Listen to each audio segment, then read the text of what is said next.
석가모니불 안녕하세요. 반갑습니다. 잘들 지내셨습니까? 예, 이제 봄을 재촉하는 비가 밤새 온 것 같습니다. 오늘은 부처님 출가 열반제일 기념법회 날입니다. 우리 불교에 4대 명절이 있죠. 그 중에 하나가 이제 바로 여러분들이 제일 좋아하시는 부처님 오신 날이 첫 번째고, 그 다음에 이제 출가제일, 출가하신 날, 그 다음에 열반제일, 부처님께서 열반하신 날, 밖으로 치면 제삿날, 부처님 제삿날. 그리고 하나 빠진 게 뭐죠? 성도제일. 잘 아시네요. 저희는 이 4대 명절 행사를 저희 영흥사에서는 제가 여기 와서부터 꾸준하게 해와서 여러분들이 이제 잘 아시는 것 같습니다. 거기다가 이제 하나 더해서 5대 명절이다 그러면 백중이 들어갑니다. 그래서 사실 불교에서는 가장 중요한 그런 날들이 이런 5대 명절 날들인데, 특히 4대 명절이 중요한데, 여러분들 예전엔 잘 모르셨죠? 그래서 여러분들이 사실은 우리가 불자이면서도 그런 것들을 잘 모르고 살아왔던 것 같은데요. 사실 이제 우리 지나간 목요일이 부처님께서 출가하신 출가제일이셨습니다. 그리고 이제 다가오는 목요일이 이제 부처님께서 열반하신 열반제일입니다. 그래서 일주일 상당이죠.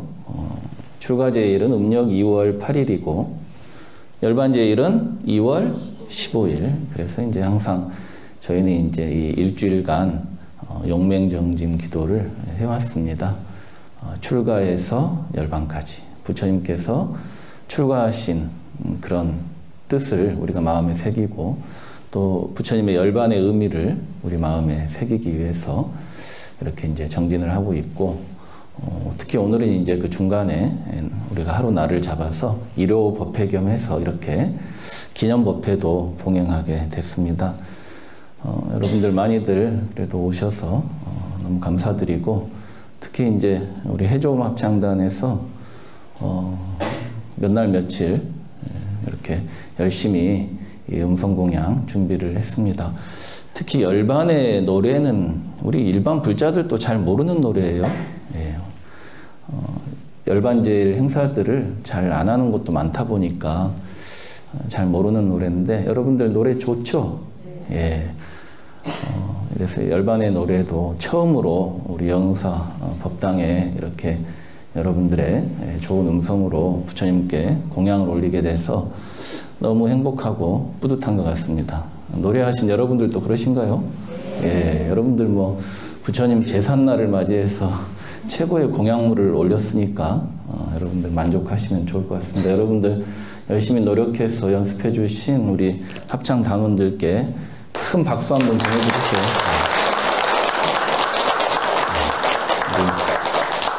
주의자 스님께서도 오늘 이제 음성공양 날이라고 이렇게 오셨네요. 너무 감사드리고, 반주해 주신 대비월구살님 감사드립니다. 우리 장로님도 오셨네요. 덕산 장로님도 바쁘신데 오셨습니다. 여러분들 다 함께 발언문 함께 읽고 여러분들께 말씀 전해드릴까 합니다. 505쪽 우리 법요집 505쪽 합창 단원분들은 노래로 공양하셨으니까 그냥 귀로 들으시기 바랍니다. 505쪽 열반절 발언문을 함께 우리가 봉독하고 나서 여러분들께, 오늘은 그 출가의 의미보다도 부처님 열반절이 이제 얼마 안 남았으니까 부처님의 열반의 의미와 부처님의 마지막 날, 사람의 모습으로서 마지막 날의 모습이 어땠는지, 그리고 최후의 법문이 어떤 말씀이셨는지 여러분들께 전하려고 합니다. 505쪽 열반절 발언문 함께 읽도록 하겠습니다. 열반절 합장하시고 함께 읽을게요. 열반절 발언문. 진여의 세계에서 오시어 진여의 세계로 가신 부처님, 1100억 화신으로 각가지 방편으로 3개 고의 중생을 제도하시는 부처님, 오늘 부처님 열반절을 맞아 저희들은 조용히 합장하고 발언하옵니다.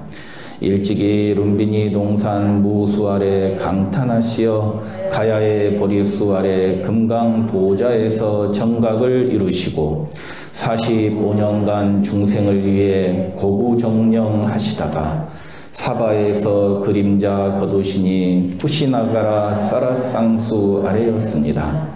부처님 열애께서는 마지막 순간까지 중생 제도의 형상을 보이시고 스스로 등불 삼고 법을 등불 삼으라 하셨습니다.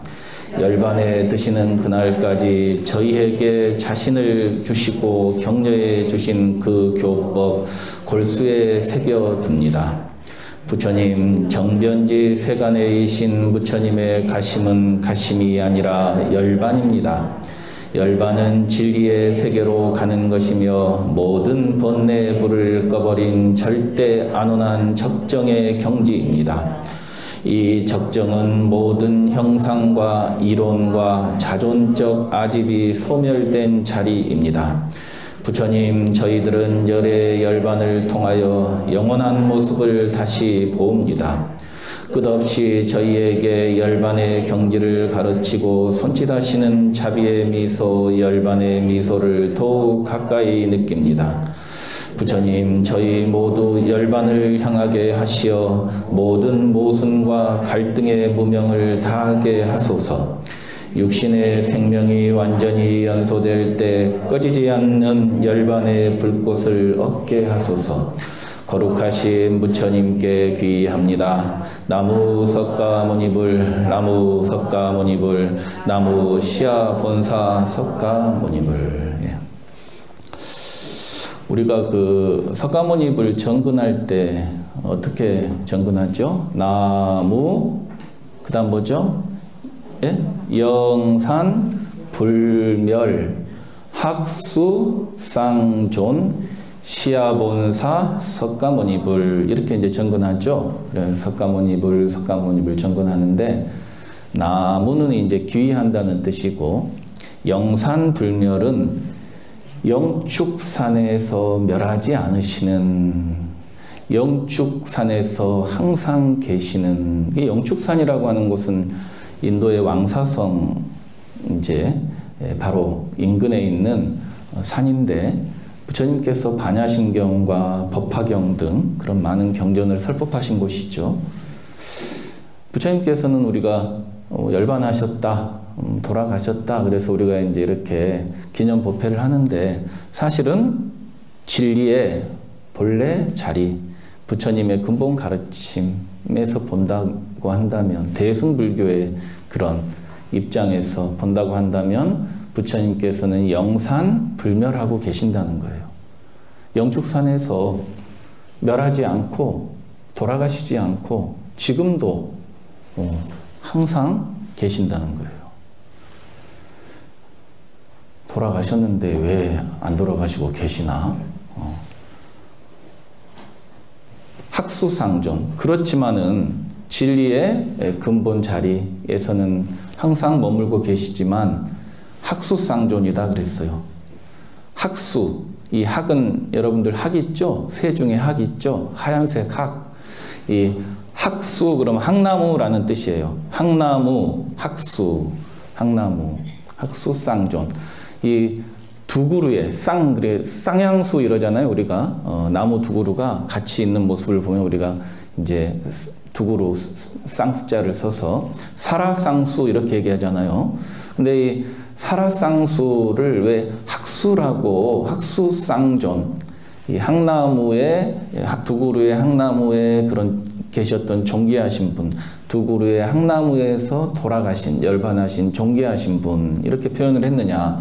왜 사라쌍수라고 하지 않고 학수라고 했느냐? 학나무라고 했느냐? 이 사라쌍수, 사라나무, 인도에서는 이제 쌀나무 이렇게 얘기하는데 사라 이렇게도 얘기하는데 이 사라나무의 꽃이 학처럼 그렇게 하얀색이라 그래요. 꽃이 팍 피면은 그냥 수많은 학이 있는 것처럼 그런 모습이라고 합니다. 그래서 학수쌍존, 시아본사, 나의 본래 스승이신. 우리의 스승이고 우리의 교주님은 누구죠? 석가모니죠.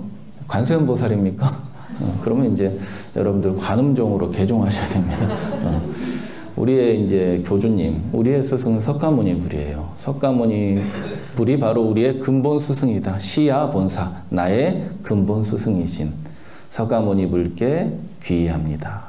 그러니까 나무, 영산, 불멸, 학수상존, 시야 본사, 석가모니 불, 이걸 이제 해석을 하면 영축산에 항상 계시고 살아쌍수 아래 총기하신 분이시며 나의 본래 스승이신 석가모니 불께 귀의합니다. 그런 뜻이에요.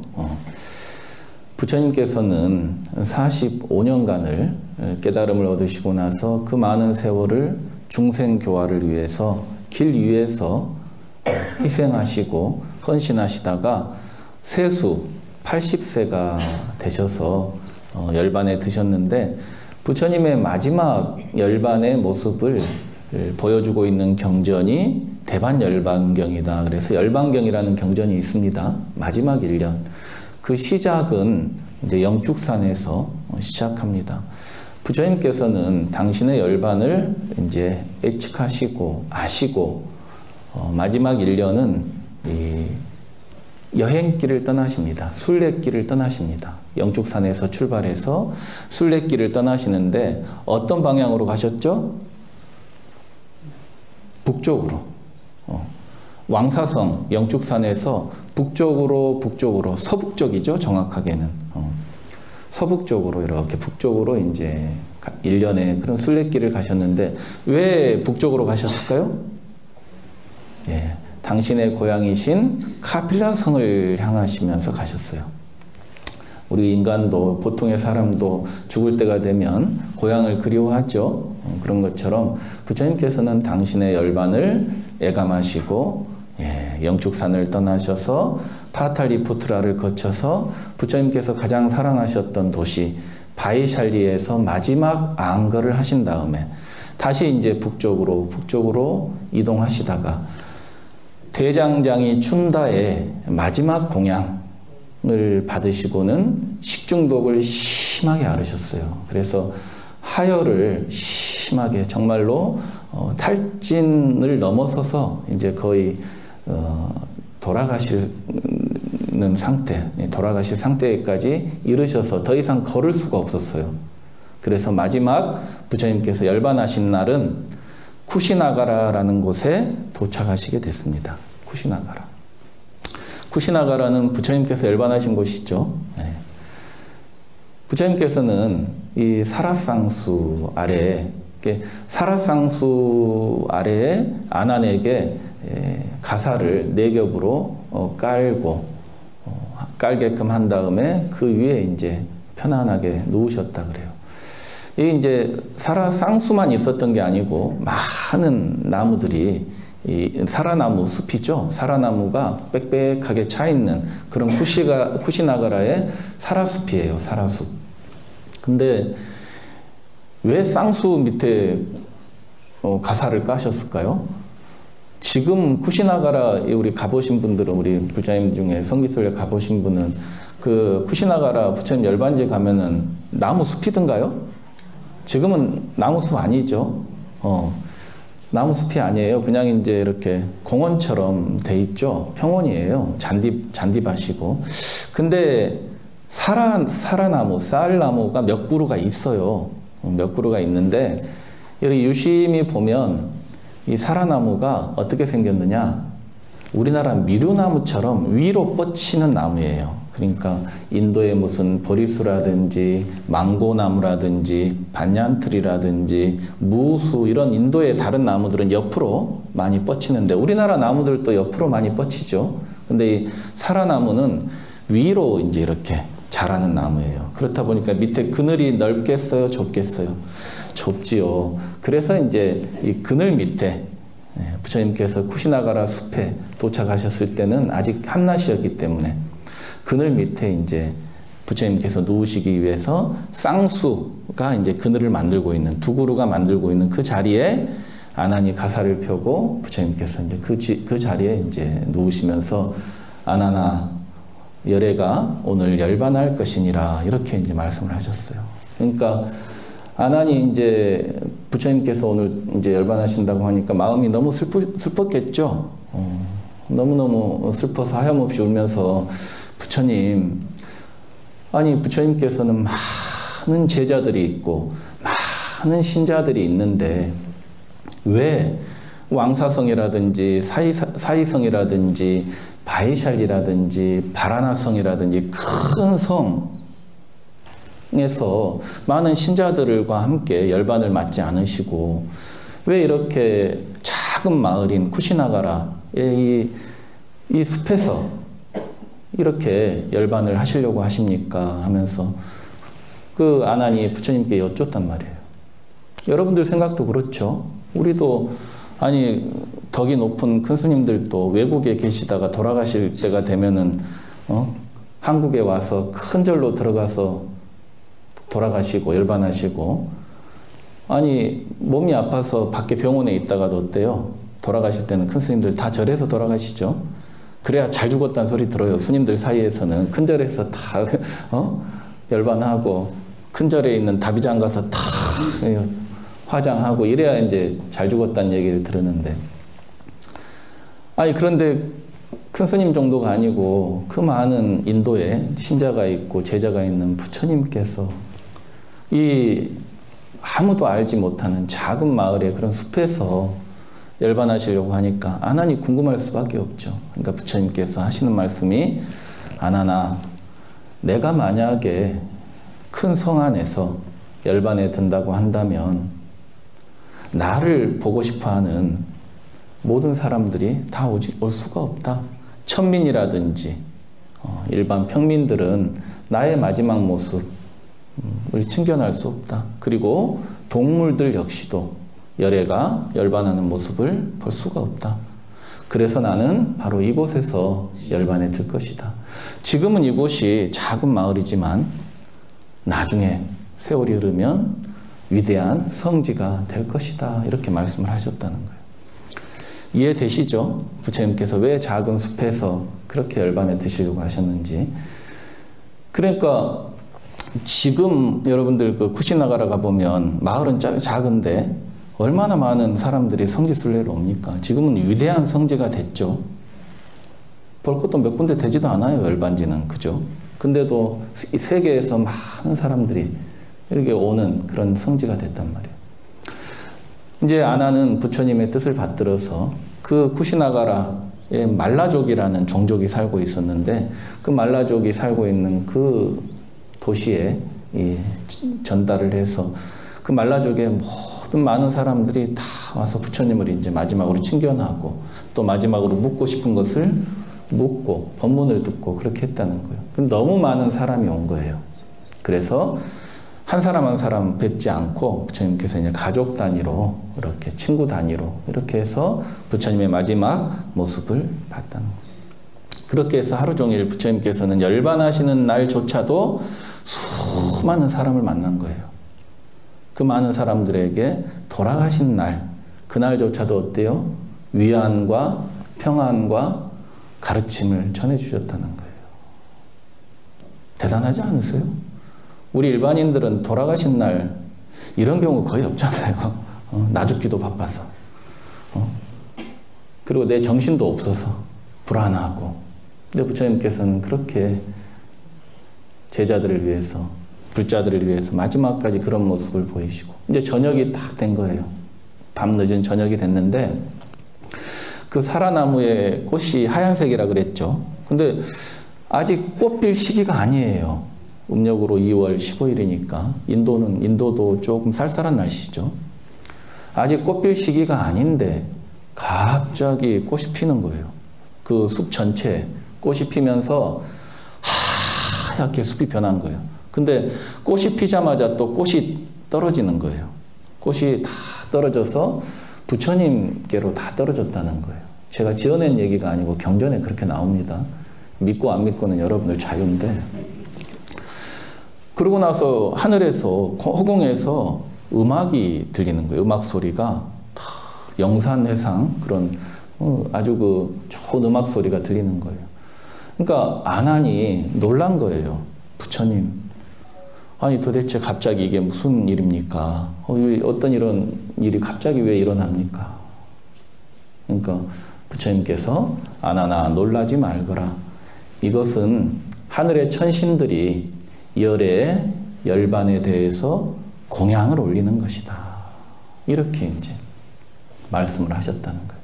대단하죠? 여러분들 그 모습을 실제로 봤다면 부처님에 대한 신심이 너무너무 깊어지겠죠? 예. 근데 부처님께서 그 다음 하신 말씀이 중요해. 아나나, 그렇지만 이것이 제일의 공양이 아니다. 그랬단 말이에요. 우리가 봤을 때는 엄청난 공양인데 제일의 공양이 아니라는 거예요. 아나나, 열애에게 올리는 제1의 공양은 열애의 가르침에 따라서 수행, 정진하는 것이다. 그랬단 말이에요. 그런 것 같아요? 그런 것 같아요? 아닌 것 같아. 여러분들 보면은 아니 부처님의 가르침에 따라서 수행, 정진하는 것이 제일의 공양이라 그랬는데 그 사라나무의 기적이 일어난 게 아무것도 아니다는 얘기가 아니죠. 근데 우리는 그런 부처님의 말씀을 마음에 담아두지 않고 어때요? 저만식을 하다가 비가 막 내렸었는데 갑자기 비가 그치더니 하늘에 구름이 그냥 착 거치면서 햇살이 쫙 내리쬐고 무지개가 탁 떴어. 그럼 어때요? 이야, 엄청나다. 엄청나다. 아니 기도하다가 초를 탁 켰는데 초에서 뭐예요? 꽃이 폈어. 이야, 이건 뭐 엄청난 이건 감흥이야. 이건 엄청난 기적이야. 이러면서 이제 막 사진을 돌리고 그냥 난리법석이에요. 그런 것들이 아무것도 아니란 얘기가 아니죠. 제1의 공양은 뭐다? 부처님의 가르침에 따라서 우리가 수행 정진하는 것이 제1의 공양이니라. 예, 아난이 부처님의 가르침을 듣고 부처님의 말씀이 참으로 위대하십니다. 부처님, 저희는 부처님께서 살아 계실 때는 부처님을 의지하고 항상 부처님을 생각하고 그렇게 지내왔는데 이제 부처님께서 열반하시면 저희는 무엇을 의지하고 무엇을 생각해야 됩니까? 부처님께서 사념처를 의지하고 사성지를 생각하라 그랬단 말이에요. 한번 따라해 보시죠. 사념처를 의지하고 사성지를 생각하라. 사념처라고 하는 것은 첫 번째, 이 몸을 관찰하되 부정한 것으로 관찰하라. 두 번째, 이 느낌들을 관찰할 때는 괴로운 것으로 관찰하라. 우리의 마음을 관찰할 때는 항상하지 않는 것으로, 변하는 것으로 관찰하라. 모든 존재를 관찰할 때는 무아로서 실체가 없는 것으로 관찰하라. 이렇게 이 사념처를 의지하라 그랬단 말이에요. 그래서 한자로는 관신부정, 관수시고, 관심무상, 관법무아하라 그랬단 말이에요. 이거 의지하라 그랬어요. 다른 거 의지하지 말고 이 몸뚱이를, 우리 몸을 관찰할 때는 몸에 대한 애착을 너무 갖지 말고 이 몸뚱이는 사실은 깨끗하지 않은 것이다 라고 스스로 늘상 몸뚱이에 대해서 집착을 버리라는 거죠. 느낌들, 우리가 인생을 살아가면서 많은 느낌, 필링들을 받고 살아가는데 이 느낌이라고 하는 것, 중생이 좋아하는 느낌이라고 하는 것은 반드시 또 고통을 수반하기 때문에 이러한 것들은 괴로움으로 관찰하라는 거죠. 우리의 마음이라는 것도 실체가 있는 것 같지만 늘상 변해가는 것이기 때문에 마음을 실체에 있는 것으로 집착하지 말라는 거죠. 자기 생각을 집착하지 마라. 내가 옳다는 생각을 순간순간 살펴서 내려놔라. 끝으로 모든 존재라고 하는 것은 다 실체가 없는 것이다. 우리가 선하다 하는 것도 실체가 없는 것이고 악하다 하는 것도 실체가 없는 것이고 좋다, 나쁘다 하는 것 역시도 사실은 실체 없는 그런 공한 것이니 그렇게 무아로서 관찰하라. 이것에만 의지할지언정 다른 것에는 의지하지 마라. 그리고 사성지를 생각하라 그랬죠. 사성지. 이 사성지는 4대 성지를 얘기합니다. 부처님께서 태어나신 곳이 어디 있죠? 예? 카필라. 카필라 바스투죠. 카필라. 부처님께서 성도하신 곳은 보드가야죠. 보드가야. 부처님께서 첫 설법을 하신 곳은 바라나시죠. 그 다음에 부처님께서 열반하신 곳은 좀 전에 말씀드렸던 쿠시나가라란 말이에요. 쿠시나가라. 쿠시나가라. 그래서 우리가 이 부처님이 열반하시고 안 계실 때는 이 4대 성지를 생각하면서 이 4대 성지를 순례하면서 부처님께서 이 세상에 태어나신, 이 세상에 오신 그 의미를 늘상 생각하고 부처님께서 깨달음을 얻으신 그 의미, 그 내용이 뭔지를 생각하고 부처님께서 설법하신 그 의미, 그리고 설법의 중요한 의미, 핵심적인 내용들을 생각하고 부처님께서 열반하신 그 의미, 그리고 그 가치를 생각하라. 그런 뜻입니다. 이것을 생각하면 너희들은 결코 마음의 흔들림으로부터 벗어날 수 있다 그랬단 말이에요. 그래서 스님들도 항상 밥 먹기 전에 이걸 외우잖아요. 불생가비라 성도 마갈타 설법하라나 임열구시라 이렇게 해서 4대 성지를 밥 먹을 때마다 외워요. 스님들도 바루공양할 때. 그러면서 이 4대 성지의 의미를 항상 새긴단 말이에요. 부처님께서 왜 탄생하셨느냐? 부처님께서 이 땅에 왜 오셨죠? 중생을 구제하시기 위해서, 중생을 깨달음으로 인도하기 위해서. 부처님께서 어떠한 깨달음을 얻으셨죠? 보드가야에서 연기, 일체 중생이 한 몸임을 깨달으셨단 말이죠. 부처님께서 설법하신 내용도 연기의 가르침이 있죠. 부처님께서 열반하신 그 열반의 큰 뜻은 무엇인가? 중생으로 하여금 아까도 우리 합창단 노래에도 나왔듯이 생로병사가 그 누구도 벗어날 수 없는 그런 이치임을, 그리고 중생으로 하여금 불법으로 더 다가오게 하기 위해서 부처님께서는 열반에 드셨단 말이에요. 이러한 부처님의 탄생과 성도와 설법과 열반의 의미를 우리가 잊지 않는다면 우리는 결코 삿된 길로 빠질 수가 없어요. 여러분들이 늘상 이 의미를 되새기셔야 됩니다. 근데 여러분들 그렇게 하고 계세요? 성지순례 갔다 오신 분들 또 포함해서 부처님 탄생지 룸비니 어떻게 생각해요? 어떤 의미를 가져요? 여러분들한테는 인도에는 술을 안 파는데 네팔에, 룸비니는 네팔에 있어서 술을 팔았던 곳이지. 보드가야 어떻게 기억하고 계셔? 아, 보드가야는 숙소가 호텔이 끝장나게 좋았던 곳이었는데 바라나시는 물어보면은 스님 거기 레스토랑이 진짜 좋았던 것밖에 기억이 안 나요. 바라나시. 구시나가라. 스님 거기는 뭐 똥하고 뭐하고 막 더러워서 뭐 못 보겠던데. 그러니까 여러분들이 늘상 이 4대 성지를 진정한 의미로서 우리가 사유하고 그렇게 생각해야지 다른 걸 생각하시면 안 된다는 거예요. 그래서 부처님께서는 이 성지순례를, 이 4대 성지를 반드시 우리 불자들은 평생에 한 번은 꼭 방문해서 그런 성지의 의미를 되새겨야 된다 이렇게 말씀하셨죠. 이렇게 이제 아난에게 법문을 설하시고 나서 부처님께서 가만히 계시니까 아난이 또 물은 거예요. 부처님이 저희 곁에 계실 때에는 저희가 부처님께 공양을 올려서 큰 공덕을 쌓았습니다. 근데 부처님께서 열반하고 안 계시면 저희는 어떻게 그러한 공양의 공덕을 쌓아야 됩니까? 이렇게 질문을 했단 말이에요. 이 내용은 제가 하도 많이 얘기해서 잘들 기억하시죠? 부처님께서 하시는 말씀이 아나나 걱정하지 마라. 열애가 이 세상에 없어도 열애에게 올리는 공양과 똑같은 공양이 4가지가 있다. 첫 번째는 먹을 것이 없는 이에게 먹을 것을 베푸는 공양이요. 둘째는 치료받지 못하는 이에게 약을 공양하는 공양이요. 셋째는 고독한 이, 불우이웃을 우리가 살피고 그들에게 공양을 올리면, 외롭고 고독한 이를 보살핀다면 그것이 부처님께 올리는 공양과 같은 공양이다. 마지막으로 청정하게 수행하는 스님들에게 공양을 올리면 그것이야말로 또 부처님께 올리는 공양과 같은 공양이라는 거예요.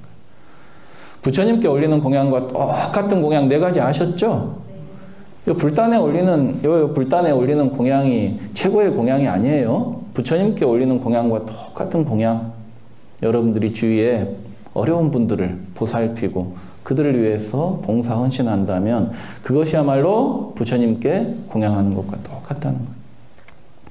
어떤 사람은 이렇게 얘기하죠. 스님, 불교는 사회복지, 중생구제, 자선활동을 안 하는 종교 같습니다. 개인 수행만 중요시하고 개인 행복만 추구하는 그런 종교인 것 같습니다. 그런데 그렇지가 않죠. 이 말씀 이상 더 이상 뭐가 필요해요? 이 말씀 이상 부처님께서 중생구제하고 주위를 도우라는 그것이야말로 최고의 수행이고 최고의 공덕이라는 것인데 이 말씀 이상 뭐가 필요합니까? 여러분들이 이런 부처님의 마지막 유언의 말씀은 유훈이라 그러죠. 이런 말씀 여러분들 마음에 꼭 새기셔서 실천하셔야 됩니다. 이제 밤 12시 자정이 이제 넘어가고 이제 오던 사람들도 아무도 오지 않고 부처님께서는 마지막 불시가 이제 남았을 뿐이에요. 우리도 일반인들도 돌아가실 때 보면은 돌아가시기 전에 마지막에 의식이 한번 탁 돌아오죠.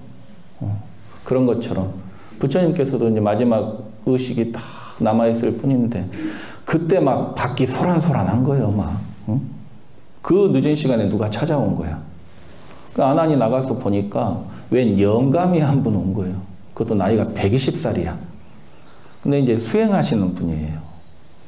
이교도지. 이교도가 와가지고 부처님을 만나게 해달라는 거 조르고 있는 거예요. 그 이제 사람이 이제 목숨이 달려가지고 진짜로 이제 열반하시려고 하고 있는데 아난이 도저히 안 되잖아요. 그런 상황에는. 근데 부처님께서 아난아, 그를 데리고 오라. 열애가 태어난 것은, 열애가 이 땅에 온 것은 중생을 구제하기 위해서고 내가 늙은 몸을 이끌고 이렇게 돌아다닌 것은 바로 중생을 교화하기 위해서인데 그를 데리고 오라 그랬단 말이에요. 그러니까 이제 그 사람의 이름이 뭐죠? 기억나세요? 수바드라죠. 수바드라라는 사람인데 이분이 이제 부처님을 친견했는데 부처님께 와서 이제 질문을 하려고 온 거란 말이에요. 근데 이분이 어떤 분이냐? 아주 교만해가지고 부처님이 출연하셨다는 얘기를 듣고는 아이 뭐 흥흥거리면서 뭐 집가집게 이러다가 부처님께서 이제 오늘 열반하신다는 얘기를 듣고는 발등에 불 떨어진 거야. 큰일 났다. 내가 궁금한 거 물어봐야 되는데. 이래가지고 와가지고 부처님께 질문하는 내용이 부처님이라고 부르지도 않아. 대삼은 고타마시여. 지금 많은 위대한 성자들이 인도에 있는데 어디 이 사람은 이렇게 얘기하고 저 사람은 이렇게 얘기하고 또 이 사람은 이렇게 얘기하는데 도대체 어떤 것이 맞소? 아니 쑥 넘어가는데 뭘 진리를 묻기 위해서 온 거예요? 논쟁거리 갖고 온 거예요? 진실한 질문을 하기 위해서 온 게 아니고 논쟁거리를 들고 온 사람이라.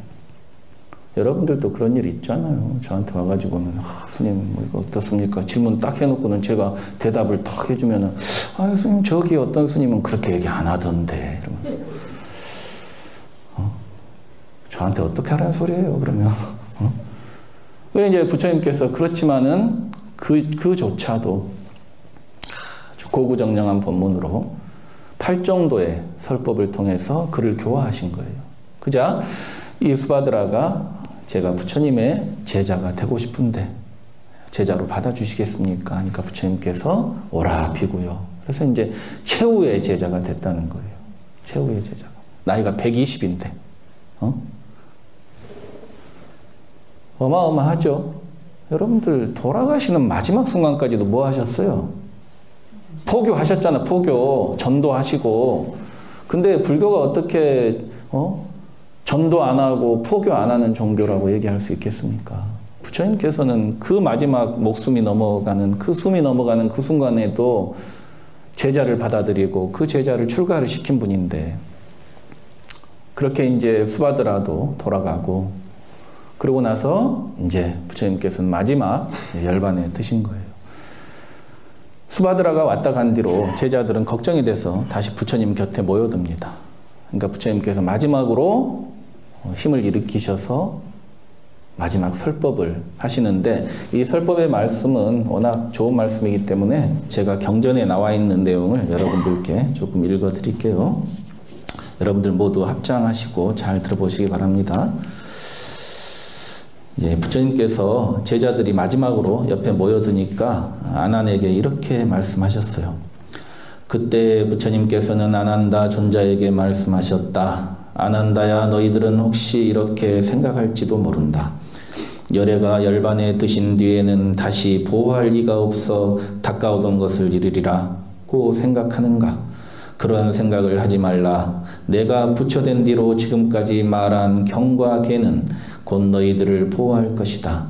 아난다야, 이후부터는 소소한 계는 교단의 합의에 따라 없애도 좋으리라. 그리고 위아래는 서로 화합해 마땅히 애도를 따르라. 이것이 출가 수행자가 공경하고 순종하는 법이니라. 부처님께서는 모든 비구에게 일러 말씀하셨다. 수행자들이여, 그대들이 만약 부처와 법과 승가에 대해서 의심이 있거나 도에 대해 의심이 있거든 마땅히 지금 물으라. 이때를 놓치면 뒷날 후회하리라. 내가 살아있는 동안에 그대들을 위해 설명하리라. 마땅히 벗이 벗에게 물어보듯 어서 질문하라. 이때를 놓쳐 후일에 후회하지 않도록 하라. 그러나 모든 비구들은 잠자코 있었다. 이때 아난다 존자가 부처님께 말씀드렸다. 세존이시여, 이 모든 무리들은 부처님과 그 법과 승가와 도에 대해 청정한 믿음을 가지고 있습니다. 어느 수행자도 부처님과 법과 승가에 대해 의심하거나 도를 의심하는 자는 없습니다. 그때 부처님께서는 곧 1200의 제자들에게 말씀하셨다. 비구들아, 내가 열반에 든 뒤에는 계율을 존중하되 어둠 속에서 빛을 만난 듯이 가난한 사람이 보물을 얻은 듯이 소중하게 여겨야 한다. 계율은 너희들의 큰 스승이며 내가 세상에 더 살아있다 해도 이와 다름이 없기 때문이다. 비구들아, 계는 해탈의 근본이니라.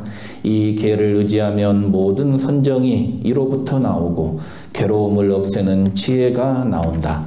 그러므로 비구들아, 너희는 청정한 계를 범하지 말라. 청정한 계를 가지면 좋은 법을 얻을 수 있지만 청정한 계를 지키지 못하면 온갖 좋은 공덕이 생길 수 없다. 계는 가장 안온한 공덕이 머무는 곳임을 알아라. 비구들아, 모든 것은 쉴 사이 없이 변해가니 부디 마음속에 분별과 망상과 밖에 여러 가지 대상을 버리고 한적한 곳에서 부지런히 정진하라. 부지런히 정진하면 어려운 일이 없을 것이다. 한결같은 마음으로 방일함을 원수와 도둑을 멀리하듯이 해라. 나는 방일하지 않았기 때문에 스스로 정각을 이루었다. 마치 낙숫물이 떨어져 돌에 구멍을 내는 것과 같이 끊임없이 정진하라. 비구들아, 이것이 열의 최후의 설법이니라. 예, 합장 바로 하십시오. 부처님의 최후의 설법입니다. 울고 있는 아난에게 부처님께서는 아난아, 열애는 육신이 아니라 깨달음의 지혜니라. 이 육신은 지금 너희들을 떠나지만 깨달음의 지혜는 영원히 너희들과 함께 하며 너희들에게 교화를 할 것이다. 이렇게 이제 마지막 말씀을 하시고 부처님께서는 선정에 드셔서 열반에 드셨다. 초선, 2선, 3선, 4선에 드셨다가 다시 3선, 2선, 초선으로 내려오셨다가 다시 2선, 3선, 4선에서 머무시면서 열반에 드셨다는 거예요. 네, 부처님의 마지막 우리가 열반의 모습을 보면서 부처님께서 45년간을 교화를 해오시면서 그리고 이 열반의 모습을 보이시면서 부처님의 열반을 우리가 어떻게 우리가 마음의 깨달음으로 가치로 이해해야 되는가. 부처님께서는 마치 한 알의 미랄이 땅에 떨어져서 그 미랄이 썩지만은 다시 그 미랄이 어때요? 수백, 수천의 미랄을 연결게 하죠. 그런 것 같이 부처님께서는 열반하심으로 인해서 또 우리에게 많은 불자들이 이렇게 불법을 만날 수 있는 그런 인연을 만들어 주셨다는 거예요. 부처님 고생 많으셨습니다. 우리는 어떻게 해야 되겠어요? 부처님 이제 안온한 열반에 머무르소서. 부처님께서 해야 될 일은 저희들이 이제 알아서 하겠습니다. 부처님 안온한 열반에 고요히 머무소서. 이렇게 우리는 말씀을 드려야 되겠죠. 안 그래요? 근데도 절에 와가지고 부처님 저희 자식 취직 문제 좀 어떻게 좀 해결해 주시고 시험 좀 어떻게 합격하게 해주시고 우리 사업 좀 잘 되게 해주시고 뭐 해주시고 뭐 해주시고 뭐 해주시고 이것도 해주시고 부처님이 안온한 열반에 머물 수 있을까? 없을까? 예?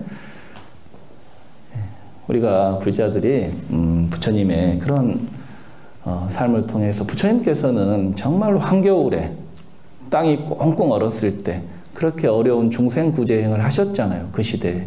근데 지금 우리가 생각해 보세요. 부처님이 살던 시대, 그 계급사회, 그 여성차별의 시대가 지금은 아니잖아요. 지금은 정말로 봄날과 같은 시기인데 우리가 부처님과 같은 마음으로 우리가 불교를 전하고 중생구제를 한다면 지금 우리가 수십 명이 수백 명이 모여서 못할 일이 뭐가 있겠어요. 정말로 한국 불교를 중흥시키고 대승불교를 다시 일으키는 그런 일을 부처님께서는 혼자도 하셨는데 우리는 이렇게 많은 제자들이 모여서 왜 그걸 못하겠습니까? 그러니까 열반제를 맞이해서 그렇게 부처님의 열반의 의미를 다시 한번 새기면서 법화경에서는 어때요? 부처님께서 열반하신 것도 방편열반이라고 말씀하셨죠. 마치 의사에 대한 비유를 하셨잖아요. 어진 의사가 있는데 아들들이 독약을 먹고 다들 중독돼가지고 미쳐 날뛰는 거야. 그래서 아버지가 약을 줘도 안 먹어. 이놈들이. 그래서 어때요? 부처님 이 의사가 멀리 타지방으로 가가지고 아버지 죽었다 이렇게 소문을 낸 거예요. 그러니까 아들들이 그제서야 어때요? 큰일 났다 이래가지고 그제서야 약을 먹고 조금 나은 거란 말이에요. 다 나았단 말이에요. 그와 같이 부처님께서는 열반을 통해서 또 다른 그런 우리의 교화의 모습을 보이셨고 사실은 법화경에서 가장 중요한 게 뭐죠? 부처님께서는 열반하지 않으셨다는 거예요. 열반하지 않고 아까도 말씀드렸듯이 우리 곁에 늘 깨달음의 지혜, 법신으로 머물고 계신다는 거예요. 법신 상주한다 그랬죠? 여러분들 늘상 부처님의 열반의 의미를 우리가 함께 되새기면서 오늘 여러분들과 함께 불교 4대 명절인 출가제일과 열반제일 기념법회를 하게 돼서 너무 감개무량하고 특히나 아까도 말씀드렸듯이 열반의 노래가 여흥사의 법당에서 이렇게 울려 퍼지게 돼서 너무나 고맙고 감동스러운 하루였습니다. 여러분들 건강하게 잘 지내시고요. 다음에 또 법회 때 뵙도록 하겠습니다. 모두 성불하십시오. 감사합니다.